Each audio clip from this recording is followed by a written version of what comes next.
channel. Happy New Year everyone. So we're here now at Coco Beach Resort located at Gumasa Glan, Sarangani Province.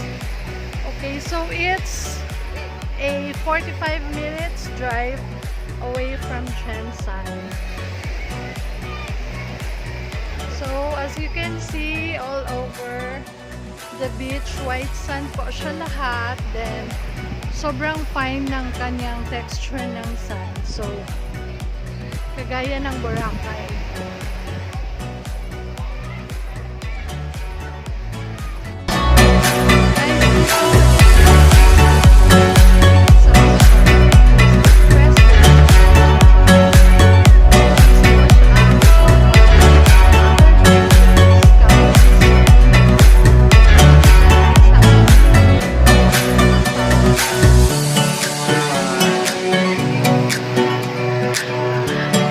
Makatulog. Ganyan pa. Hello everyone. Welcome 2020. Unsay ma'am New Year's resolution? New Year's resolution. Ano ba yung New Year's resolution? Number 1. Continue being good. Muundang nakagsugal. No. Life without sugal is not life. Number 2. Ano? Si pakyot. Uy, yawa.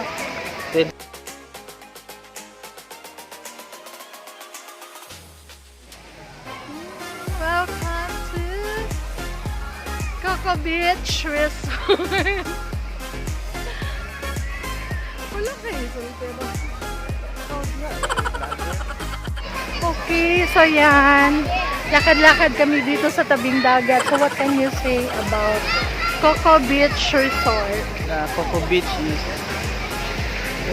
is beautiful beach. Compared to Isla Harden, I prefer this one kasi yung sand nila fine, mas fine siya, mas kaaya-aya sa paa.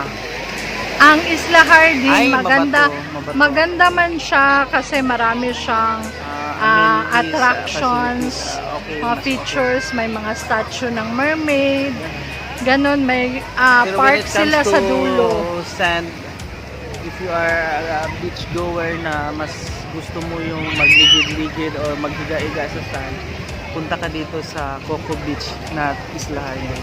Okay. So, sa Isla Hardin, may footbridge din sila. Yun lang. Very Instagrammable siya. Perfect for photo shoots. But, in terms yung sa swimming talaga, marami kasi siyang corals, may mga malalaking bato. Then, malaki yung ano niya, malayo ang dagat pag low tide siya. So, if you prefer talaga na swimming, mas okay dito sa Coco Beach Resort kasi maganda yung sand niya. Pwede kayo maligo ng nakapaalang. Sa Isla Hardin kasi ano siya. You cannot do that sa Isla Hardin. Kailangan mo talagang magchinelas or kasi marami siyang bato. Coral. Bato at saka corals. Sabi ni gobyerno, bawal kunin yung coral. So, wala silang magawa. Ayun. Pero maganda rin doon, marami kang perfect spots for picture taking. May sila yung parang boat, may vinta, may may mga bridge. Yun siya. White sand din siya. White sand, pero yung beach line lang, yun nga, mabato. Okay, so for now, dito muna kami sa Coco Beach. Enjoy namin yung The little one is swimming beach right now. and sand. So, yung mga kids naligo na doon, especially si Yani. Ikot ka, pakita si Yani. So, di makita si Yani. With the yellow. Yung may yellow na salbabida doon. Ano yan, life saving, ano masabi? Floater. So, ngayon, medyo konti lang ang taong naligo kasi kahapon talaga, usually January 1 talaga. Doon ang matao talaga sa mga beaches. So, prefer namin ngayon, January 2, para at least hindi masyadong crowded. Okay, let's go!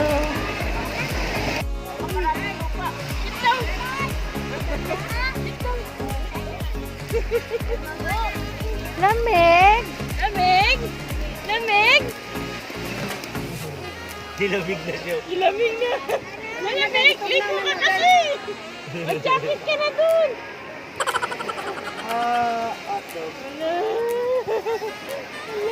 Tapos na naligo si Yani, nag 1 hour swimming lang muna siya kasi may ubo siya at sipon. Nag-enjoy ka, Yani? Yes? Approve! Gusto pa niya maligo, ayaw pa magbihis. Ngayon, katatapos lang niya magbanlaw at magbihis. Gusto na naman niya maglaro sa sand. Okay, so ito yung baon namin ngayon is, anong baon natin ngayon? Yung natira pa na lechon. So, lechon paksiw namin at saka prito na lechon. Then, may fruit salad pa at saka mango float. Tapos, may biko, fruits, tapos wines, and soft drinks. Yan. Then, may gigrilled pa kami doon na isda at saka may prepare pa na kinilaw. Paborito niya yung kinilaw. Sarap! Lami! Lala. Lami! Enough na! Wala na! No more na! Okay, try natin itong pink wine. So, may red wine, may white wine, and may pink wine.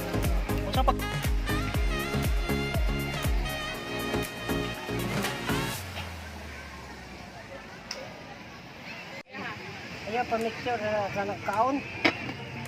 Ay mo na yung ipang-upload na ang kakaon talaga. Congratulations na to si Gigi. Buntis na i-claim, G!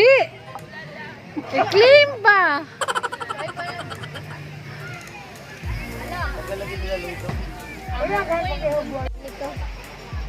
Nag-smile siya. Smile na, hindi man ikaw gipicturan. La la la la.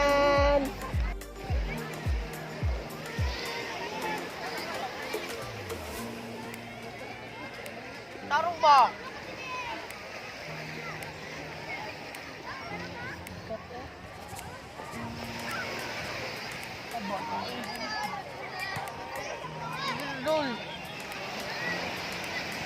Sige na ba? Ayaw, wag.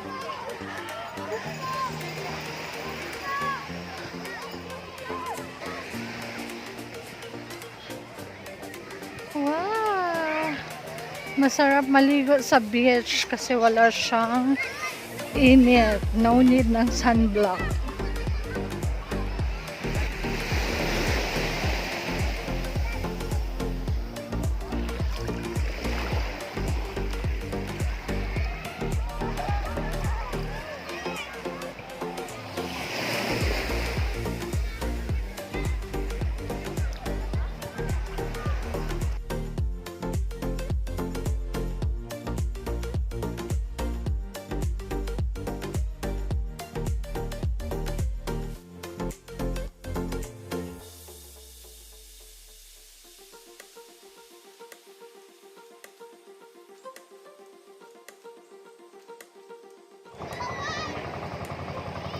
So may paparating na boat.